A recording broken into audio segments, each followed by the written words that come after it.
Hello everyone, it's Shane Kanto, your Wasteland reviewer, and I'm here to review the film Sacrifice.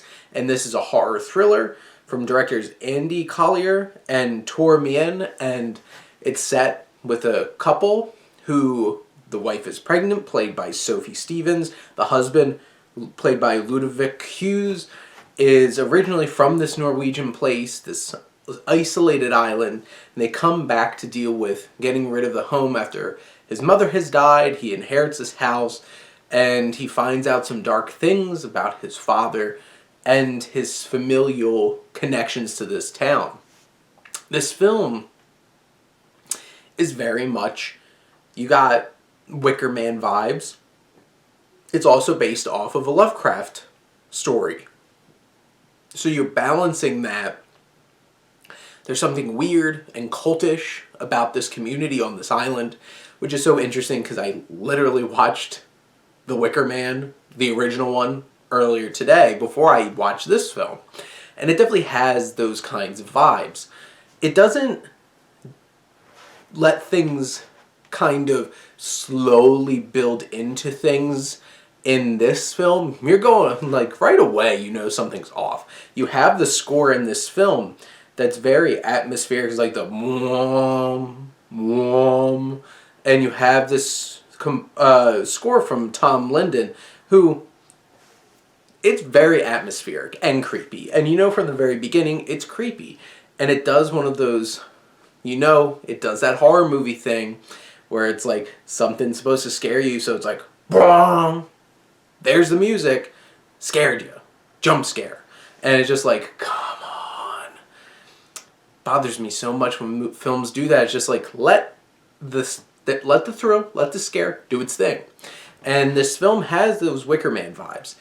And it feels very derivative. It doesn't feel fresh and interesting and unnerving quite like, say, Midsommar does, which does also lend a lot to the Wicker Man in what it sets up. But this is also, like, supposed to be this Cthulhu Lovecraftian story, and it doesn't really deliver a whole lot of that. That's a little lacking, minus some creepy tentacles. And boy, does this film overly rely on dream scares. My God, it's a dream. It's a dream. It's a dream. And after a while, there's so many of these dream sequences that it kind of messes with the logic of the film, whether certain things actually happened or not.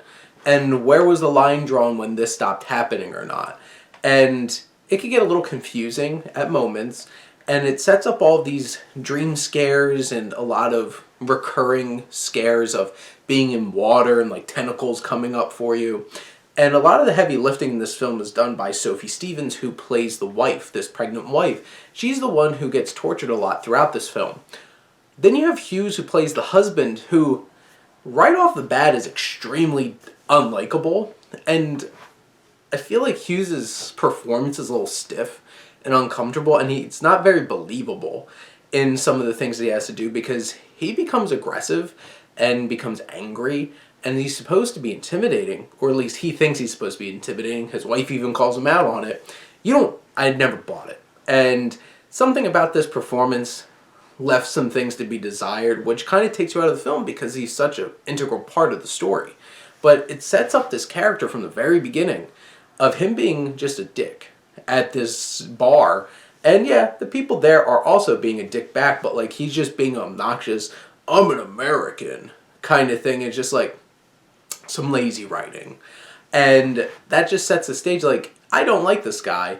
And the performance isn't very compelling or interesting either. So I'm like, not really caring about this character, but you have the wife here, and that's really who you do latch onto, and you're like her. It's like, something's weird about this place. I'm going to get the hell out of here.